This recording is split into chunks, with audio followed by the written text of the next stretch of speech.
glad to have you on board. Good to be here. It's nice to be in DC with all this snow. You're full of shit. It's freezing, and everyone's very stiff. But I'm glad that you're warm, and I'm glad that you're excited. Tell me a little bit about what it is you're working on right now. Well, a lot of the stuff I work on is under NDA. I do have to say, people make you sign NDAs for the dumbest reasons. The most dumb NDA I signed was at a Facebook party last year in Seattle just to get in the door. So I can't tell you exactly what I'm working on, but I can talk about trends and the kind of engagements and the business development that we're building out in Korea and also Japan. So one of the things I did is I became a director of digital and blockchain 2 years ago for a design thinking company, and I worked on helping agencies that had dev shops or other types of skilled people build out their pipelines, open new niche markets, and help with the whole sales acquisition marketing funnel.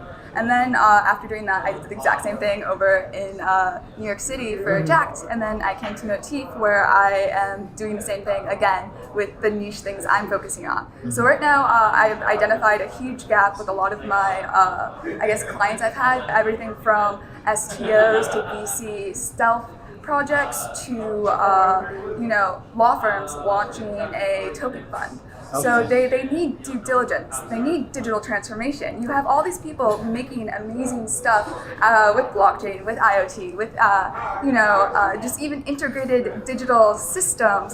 But then you look at their business model and the way they get their customers and the way they even track conversions and multi-point attributions. And half of them can't even look at Google Search Console and see if they're paying $50,000 to advertise for their blockchain thing and if it's even working. So I'm almost like reversing it. I'm going back to data science to help all these companies do the things that they're actually setting out to do.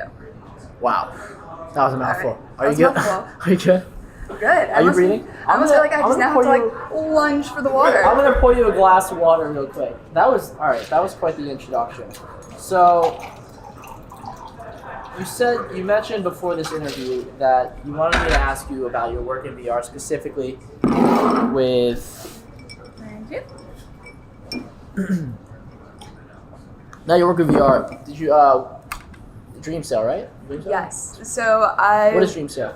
DreamSale Games is it was New York City's largest VR game company before we took a tech exit, and everyone went to go work for AAAs, and I went into blockchain. So I joined the team when I was a biochemist designing enzymes for a biofuel application. I had a crisis at 25, and I'm like, video games, gotta go video games. Sure. No more EPA. What was the crisis? Was it just like unstimulated? Were you just No, I just never realized that women could work in video games until I just went out and did it. So I was an intern, and then I told them they wasted a lot of money on their PS4 launch and how I could fix it.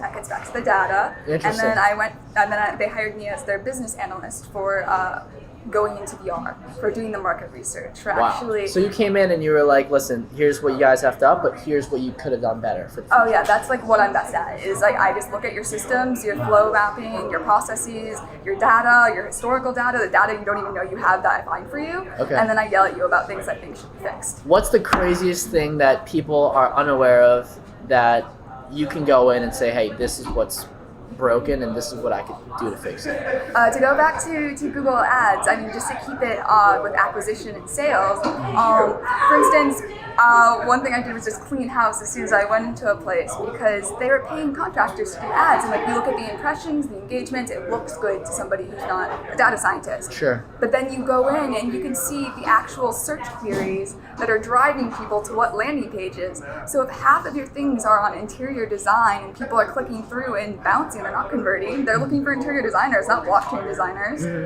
So like stuff like that, like they didn't know they could even access that. A lot of it, and then also just SaaS as a whole. Like there's so many amazing SaaS products that are using AI. Not so much blockchain. I wouldn't use a SaaS product with blockchain yet. I'm building those.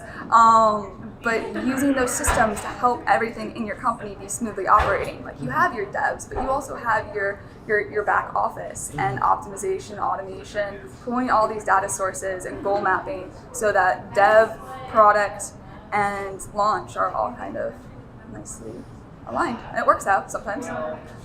Most of the time. I mean, we did okay. Like our game was played in 27 arcades in 7 countries. Like That was cool. That's what's up. So the video game industry itself, what brought you to the video game industry, and how do you see the video game industry shaping for the future?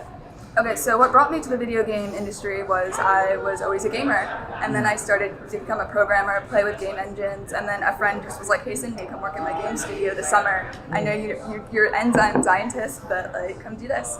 And then I just loved it. Like, I stayed in it. I'm now a board advisor for blockchaingamer.biz. I was the first American to speak on monetization models for location-based like VR and AR in Russia until anyone else takes that from me. So if you went to Russia in 2016 and spoke on AR and they sponsored you, then we have beef. But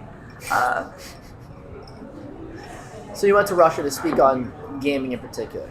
yeah, they sponsored me. So I gave the VR keynote at the Gaming Analytics Summit. I just become the co-chair for the VR AR Association the first committee I built, which was just for arcades. And we had this cool, huge network of all of these arcade owners, people developing the software for these virtual reality arcade systems, and then just like the big enterprises getting into it. So I gave a keynote in San Francisco. I totally puked before. I was really nervous. It was my first big talk. And then this guy who is the head data scientist for Wargaming said, "Hey Cindy, do you want to go give a talk in St. Petersburg?" So I was like, "Yeah, sure, cool." Like, it was day 3 of the conference, like everyone's dead, and then it turned into them flying me over for an awesome conference. Wow, that's incredible.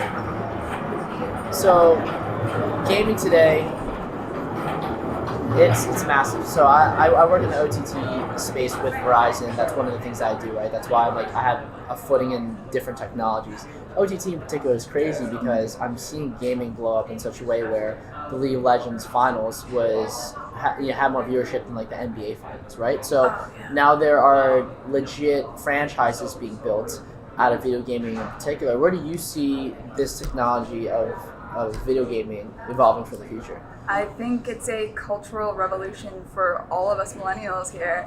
I feel that eSports in general, I exhibited at TwitchCon, Amazon's first TwitchCon over in San Francisco, I think, 2 years back, and just the streamers and the pools they have for these competitive bids, it's insane. Like, there's so much money. I could easily see 15 years from now, like, the Super Bowl making less money than some of these big crazy team, and like, oh my god, you look at like Cloud9 or like these competitive teams that play like Dota or League of Legends, and they make a lot of money. Like, they're becoming the new celebrity. It's not like an artist or it's the performers. Video game players are performers. The creators become celebrities. Like, you see the culture that builds around developers and players, and it's the exact same thing that sports doesn't do as well, I think, in my opinion. Cindy, okay, just to wrap it all up, what would you tell that gamer, Marky F Baby Gaming? Shout out to Marky F Baby Gaming, by the way. My friend is he just got into video game streaming, and he's been streaming Resident Evil 2, and it's been really sick and exciting. But here's the thing: what would you tell that video game streamer that wants to monetize, make it big in the video game industry? What would you tell them right now, today, that will hopefully entice them to keep on keeping on? Okay, so Marky F Baby Gaming, baby. For gamer friends, have a concurrent schedule. Constantly make new material and promote it across all of your channels. There are Twitter SaaS products that show you what sort of games have more people streaming, what kind of players watch. Look into these gaming demographics and your demographics on engagement, and use those to tailor your content. Find people who are slightly bigger gamers than you and do Let's Plays together. Get their followers to start following you. That's And then just be cool. If you're not cool, no one's going to like you. So be cool and be yourself. This is Mitch Lacsamana and Cindy Mallory. I hope everyone's having a great day, and I hope you enjoyed this episode today. Cindy, it's been a pleasure. great. Thank you.